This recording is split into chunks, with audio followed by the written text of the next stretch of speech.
Satkhothang Kipgen, alias Sathang, 49 years, son of Kamlun Haukip of Bijang village, who went missing since September 30, was found yesterday by New Keithel Manbi Police Station, Kangpokpi district team, along a national highway near Longjang village. According to reports, the person could not recall where he went or how he went on the day of his missing. When he gained his consciousness on October 2, he found himself on the slope of a hill of Haibung village, far from settlement area.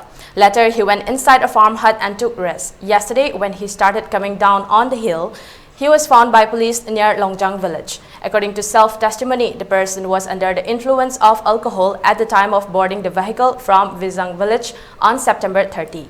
It may be noted that Kuki Students Organization KSO, in a press release issued on October 2, had already condemned the suspected brutal killing of Satkhothang Kipgen and has imposed indefinite total shutdown along the National Highway number 37 beginning 6 a.m. of yesterday.